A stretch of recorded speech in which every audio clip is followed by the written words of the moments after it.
नमस्कार दोस्तों। एक बार की बात है, महात्मा बुद्ध के शिष्य आनंद कहीं जा रहे थे। रास्ते में उन्होंने देखा कि एक अधेड़ व्यक्ति एक चट्टान पर बैठा रो रहा है। वे उसके पास गए और बोले, क्या बात है वत्स, तुम कौन हो और क्यों रो रहे हो? आनंद की बात सुनकर उस व्यक्ति की सिसकियां थम गईं। वह अपने आंसू पोंछता हुआ बोला, मैं पास के गांव का रहने वाला एक बदनसीब व्यापारी हूं। मैं जो भी काम करता हूं वह बिगड़ जाता है।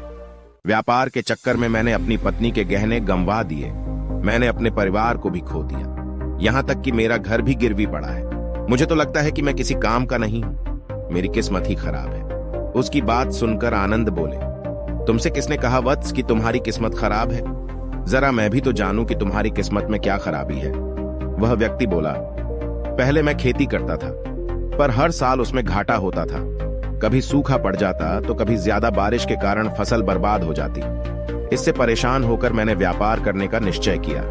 मैंने पत्नी के गहने बेचकर अपना व्यापार शुरू किया, लेकिन मेरा व्यापार नहीं चला। शुरू में परिवार वालों ने मेरा साथ दिया, लेकिन जैसे जैसे मुझे नुकसान होने लगा, मेरे परिवार वाले भी मुझसे दूर हो गए। मैं यह सब उनके लिए ही कर रहा था, लेकिन अब वे लोग मुझे देखकर नजरें फेर लेते हैं और मुझे ही मेरे परिवार की दुर्दशा का जिम्मेदार ठहराते हैं।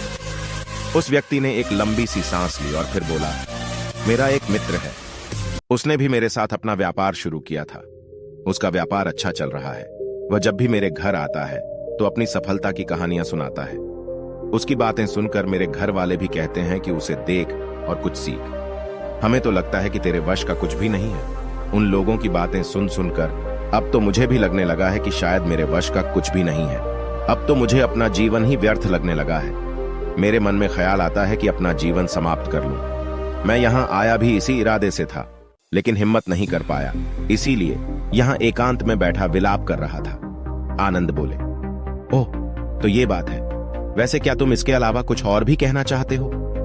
उनकी बात सुनकर वह व्यक्ति बोला, एक ओर मेरा हर काम खराब हो जाता है, दूसरी ओर मेरा मित्र है जो हर समय मुझे नीचा दिखाने का प्रयत्न करता रहता है। मुझे समझ में ही नहीं आता है कि मैं क्या करूं।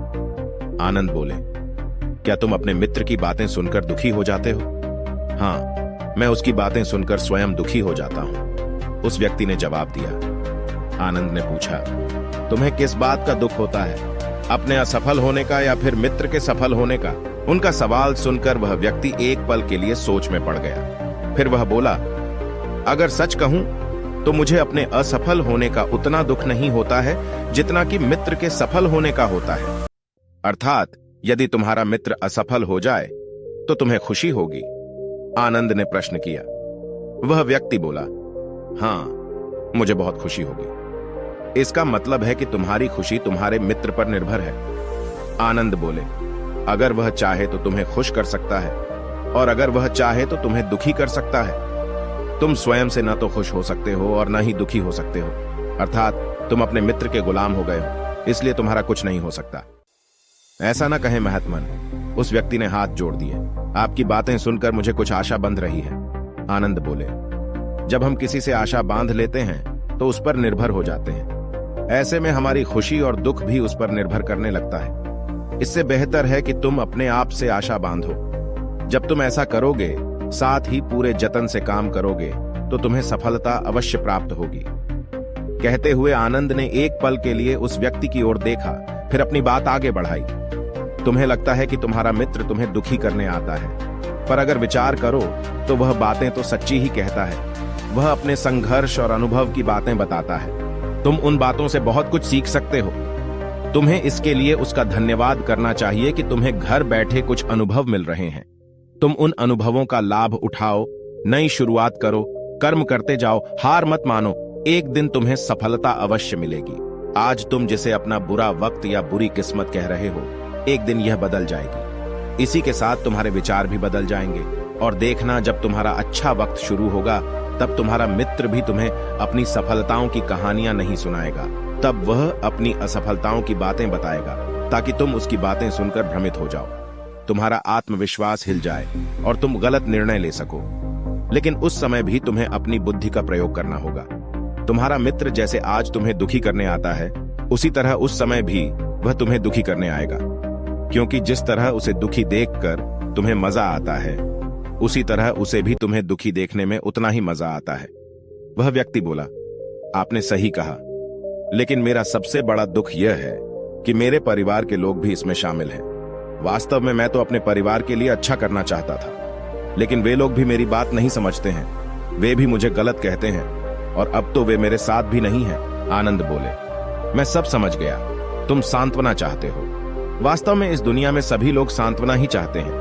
हम चाहते हैं कि हम जब भी कुछ करें तो लोग हमारी प्रशंसा करें, लेकिन आमतौर से ऐसा नहीं होता है, इसीलिए हम दुखी हो जाते हैं। हमें लगता है कि हमारे मित्र, परिवार वाले सब मतलबी हैं। लेकिन तुम अगर किसी को अपना परिवार मानते हो और उसके लिए कुछ करना भी चाहते हो, तो तुम्हें ऐसा क्यों लगता है कि तुम दूसरों के लिए कुछ कर रहे हो? वास्तव में तुम अपनी खुशी के लिए कर रहे हो। इसलिए परिवार के लिए कुछ करना वास्तव में अपने लिए ही करना होता है। लेकिन अगर ऐसा करते समय तुम्हें लगता है कि तुम दूसरों के लिए कर रहे हो, तो तुम दुखी रहोगे, और अगर तुम्हें लगता है कि तुम अपने लिए कर रहे हो, तो तुम खुश रहोगे। क्योंकि जब तुम अपने लिए कुछ अच्छा करते हो या करना चाहते हो, तब तुम्हें सांत्वना की जरूरत नहीं पड़ती है। आनंद की बातें सुनकर उस व्यक्ति के चेहरे के भाव बदल गए। वह बोला, आप सही कह रहे हैं, मैं समझ गया हूं। अब तक मेरी किस्मत खराब इसलिए थी क्योंकि वह दूसरों के हाथ में थी। अब मैं अपनी किस्मत को अपने हाथ में रखूंगा। मैं फिर से प्रयत्न करूंगा, पूरे मन से काम करूंगा, और जब तक सफलता नहीं मिल जाती, चैन से नहीं बैठूंगा। उस व्यक्ति की बात सुनकर आनंद मुस्कुराए और उसे एक छोटी सी डिबिया देते हुए बोले, इस डिबिया को हमेशा अपने पास रखना। इसमें एक ऐसा राज है जो तुम्हें बड़े से बड़े दुख से भी बाहर निकाल लेगा। लेकिन इसे तभी खोलना जब तुम्हारे जीवन में कोई रास्ता न सुझाई दे और तुम्हें लगे कि सब व्यर्थ है। यह दुनिया व्यर्थ है और यहां रहना भी व्यर्थ है। उस व्यक्ति ने आनंद को धन्यवाद दिया और डिबिया को लेकर चला गया। उसने नए उत्साह के साथ फिर से अपना व्यापार आरंभ किया। उसका व्यापार चल निकला। अपनी मेहनत और लगन के बल पर वह एक बड़ा व्यापारी बन गया। परिवार वाले भी उसके साथ आ गए और उसका जीवन हंसी खुशी बीतने लगा। अब वह भूतकाल का रोना छोड़ चुका था। वह भविष्यकाल की भी चिंता नहीं करता था, बस अपने वर्तमान को संवारने में लगा रहता था। और जो कुछ भी वह करता था, वह अपने लिए करता था, अपनों के लिए करता था। इसलिए वह प्रसन्न था। उसके जीवन में अब कोई दुख नहीं था। लेकिन वक्त हमेशा एक जैसा नहीं रहता है, वह बदलता रहता है। उसके जीवन में भी बदलाव आया। एक दिन उसके राज्य पर पड़ोसी राजा ने चढ़ाई कर दी। उसने इस राज्य पर अपना कब्जा कर लिया। उसके सैनिकों ने चारों ओर लूटमार मचा दी। उन्होंने व्यापारी का सारा धन लूट लिया। उसके घर में आग लगा दी। जान बचाने के लिए उसे अपने परिवार के साथ वहां से भागना पड़ा। वह व्यक्ति अपने परिवार के साथ कई दिनों तक इधर उधर भटकता रहा। वह दाने दाने को मोहताज हो गया। उसका बच्चा बीमार हो गया। इलाज के अभाव में वह तड़पने लगा। यह देखकर उसका हृदय चीत्कार कर उठा। वह कैसे अपने बच्चे का इलाज कराए? उसके पास तो खाने के लिए भी पैसे नहीं थे। ऐसे में उसे एक बार फिर निराशा ने घेर लिया। उसे लगने लगा कि उसका जीवन व्यर्थ है, सारी दुनिया व्यर्थ है, किसी भी बात का कोई मतलब नहीं है। भले ही आप जीवन में कितना भी कुछ कर लो, कितनी भी सफलता हासिल कर लो, पर अंततः यह जीवन समाप्त ही होता है। तो फिर ऐसे में जीवित रहने का क्या फायदा? इससे तो अच्छा है कि वह अपना जीवन समाप्त कर ले। लेकिन तभी उसके दिमाग में आनंद की दी हुई डिबिया कौंध उठी। उसने उत्सुकता के साथ उसे खोला।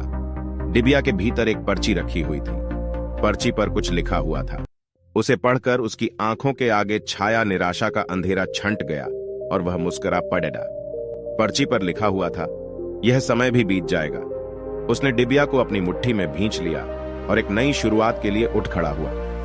दोस्तों, अगर आप भी ऐसी ही परिस्थिति से गुजर रहे हैं तो निराश न हो। अपने अतीत पर शोक मत करें, न ही भविष्य की चिंता करें। अपने वर्तमान को जिएं और उसे बेहतर बनाने के लिए सच्चे मन से प्रयत्न करें। यकीन जानें, जल्दी ही आपकी किस्मत भी बदलने वाली है।